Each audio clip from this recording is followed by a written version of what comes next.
नमस्ते, म डाक्टर राजु। आज हामी यो नयाँ सुरुवात गरिरहेको छौँ। यो च्यानलमा कनेक्ट भएर स्वास्थ्य सम्बन्धी जानकारीहरू लिन सक्नुहुनेछ। आज धेरैजनालाई सुगरको, प्रेसरको समस्याहरू छ, कतिजनाको थाइरोइडको प्रब्लम छ, किडनी स्टोनको, गल ब्ल्याडरको स्टोनको समस्या लगायत धेरै समस्याहरू छ। अब तपाईहरूले जे समस्याहरू छ कमेन्टमा गएर लेख्नु भयो भने हामी त्यो भिडियोहरू पनि बनाउनेछौँ, त्यो सम्बन्धी जानकारीहरू पनि दिनेछौँ। आज हामी चाहिँ धेरैजनालाई फिट हुनु मन लाग्छ, तन्दुरुस्त हुनु मन लाग्छ, स्वस्थ बन्न मन लाग्छ, तर तपाईहरू चाहिँ जिम जाने समय छैन, जिम जान सक्नु भएको छैन हैन। आज हामी अब खुसीको कुरा के छ भने अब हामी चाहिँ दिनमा 30 मिनेट हिँड्दाखेरि जिम जान्नुभन्दा पनि बढी फाइदा हुन्छ।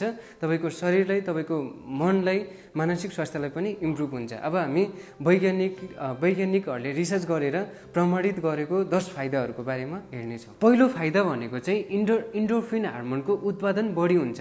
एक्सर्साइजहरू गर्दाखेरि हाम्रो शरीरमा इन्डोर्फिन हार्मोन भनेको ह्याप्पी हार्मोन हो है। एक्सर्साइजहरू गर्दाखेरि इन्डोर्फिन हार्मोन एकदमै एक्सेसिभ प्रड्युस हुन्छ। इन्डोर्फिन हार्मोनले चाहिँ हाम्रो मुडलाई पनि एकदमै ह्याप्पी राख्छ, तपाईहरूलाई स्ट्रेस फ्री बनाउँछ, तपाईलाई चाहिँ खुसी तुल्याउँछ, तनावबाट चाहिँ तपाईहरूलाई रिलिफ गराउँछ, स्ट्रेस फ्री बनाउँछ है त। आज धेरैजना स्ट्रेसमा हुनुहुन्छ, एन्जाइटीमा हुनुहुन्छ, भिडियो गेमहरू खेलेर पुरै तनावमा हुनुहुन्छ भने दिनहुँ 30 मिनट हिँड्नु होला। अब दोस्रो फाइदा भनेको चाहिँ तपाईहरूलाई हाइपरटेन्सन, कति धेरैजनामा हाइपरटेन्सन छ। नेपालमा चाहिँ 4 जनामा 1 जनालाई हाइपरटेन्सन हुने सम्भावना देखाएको छ रिसर्चहरूले।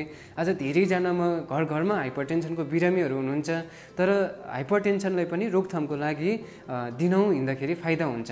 अब रिसर्चहरूले के देखाएको छ भने दिनहुँ 30 मिनट हिँड्दाखेरि चाहिँ blood pressure, systolic blood pressure चाहिँ 7 mmHg ले रिड्युस भएको देखाएको छ। तेस्रो नम्बरमा चाहिँ मुटुको रोगहरू चाहिँ कम हुन्छ।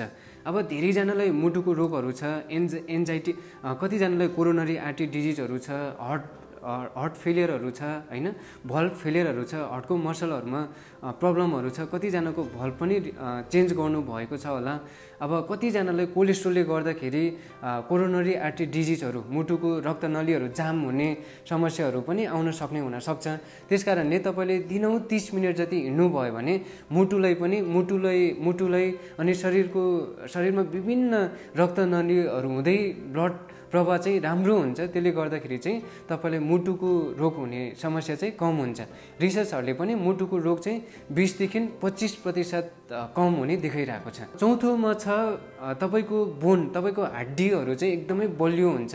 अब बोनको डेन्सिटीहरू बढ्छ, त्यसले गर्दाखेरि अस्टियोपोरोसिस हुने, फ्र्याक्चरहरू हुने रिस्कहरू पनि कम हुन्छ। पाँचौं कारणमा छ कोलोन क्यान्सरको रिस्क हुने सम्भावना चाहिँ कम हुन्छ। अब रिसर्चहरूले के देखाएको छ भने एक्सर्साइजहरू गर्दाखेरि तपाईँको डाइजेस्टिभ सिस्टमहरू चाहिँ एकदमै राम्रो हुन्छ। तपाईँको डाइजेसनमा चाहिँ ब्लड फ्लो राम्रोसँग हुन्छ अनि हामीले खाएको फुडहरू राम्रोसँग डाइजेसन भएपछि कोलोन क्यान्सरको रिस्क पनि कम भएको छ। हार्वर्ड स्टडीले के देखाएको छ भने कोलोन क्यान्सरको रिस्क चाहिँ 30 to 35% कम भएको देखाएको छ। छैटौं कारणमा छ मानसिक स्वास्थ्य पनि राम्रो हुन्छ। आज धेरैजनाको उखान छ बिहान हरियो दुबोमा हिँड्यो भने मानसिक स्वास्थ्य लगायतको ब्लड प्रेसरहरू पनि राम्रो हुन्छ भनेर सुन्नु भएको छ होला। अनि यो कतिसम्म राइट पनि छ। आज तपाईँहरूले चाहिँ अब नेचरमा, खुल्ला ठाउँमा चाहिँ तपाईँले दिनहुँ 30 मिनट हिँड्दाखेरि तपाईँहरूको स्ट्रेसहरू, एन्जाइटीहरू, डिप्रेसनहरू अनि तपाईँलाई कतिजनालाई निन्द्रा नलाग्ने समस्याहरू पनि हुनसक्छ अनि त्यसबाट पनि कम हुन्छ है त। त्यो कुराहरूबाट पनि तपाईँहरू चाहिँ रिलिफ पाउन सक्नुहुन्छ। अब सातौं कारणमा छ तपाईँहरूको आज धेरैजना स्टुडेन्टहरूलाई चाहिँ धेरै कुराहरू सम्झिनु पर्ने हुन्छ, फ्याक्टहरू, धेरै कुराहरू, टेक्निकहरू, म्याथहरूको फर्मुलाहरू, तपाईँहरूको माइन्ड चाहिँ सार्प हुनुपर्ने हुनसक्छ। अब तपाईँहरूले दिनदिनै 30 मिनट हिँड्नुभयो भने तपाईँको हिप्पोक्याम्पल एरियाको साइज पनि इन्क्रिज भएर त्यसले चाहिँ तपाईँको मेमोरी पावरलाई पनि सार्प बनाउँछ, मेमोरी पावरहरू पनि स्ट्रङ हुन्छ, तपाईँहरूको पढाइमा पनि अब्बल हुन सक्नुहुनेछ। आठौं कारणमा भनेको चाहिँ तपाईँको श्वास प्रश्वास प्रणालीहरूमा चाहिँ इम्प्रुभ हुन्छ, राम्रो हुन्छ।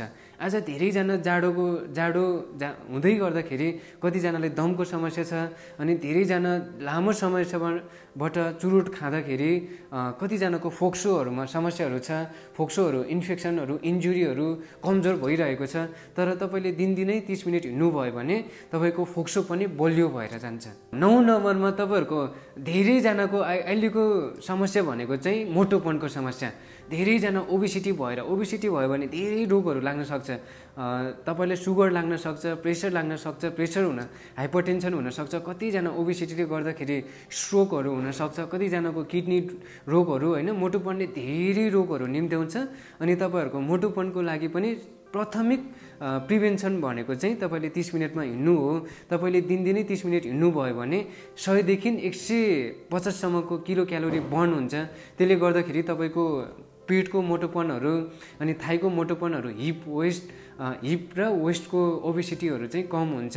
त्यसले गर्दाखेरि तपाईँको मोटोपन कम भएर तपाईँहरूलाई विभिन्न लामो समयसम्मबाट हुने दीर्घकालीन रोगहरूबाट पनि तपाईँहरूलाई छुटकारा मिल्छ। 10औं नम्बरमा मांसपेशीहरू, तपाईँको मासु, हड्डीहरू चाहिँ एकदमै स्ट्रङ भएर जान्छ, मजबुत भएर जान्छ है। आज मांसपेशीहरू कतिजनाको चाहिँ धेरै एकदमै स्ट्रङ हुने, आज कतिजनाको चाहिँ जिउ लागेको होइन, हट्टकट्ट हुनु मनपर्छ। तपाईँहरूले दिनदिनै एक्सर्साइज गर्नुभयो भने तपाईँको पुरै शरीर चाहिँ एकदमै तन्दुरुस्त हुन्छ, फुर्तिलो हुन्छ, तपाईँ हेल्थी बन्न सक्नुहुन्छ।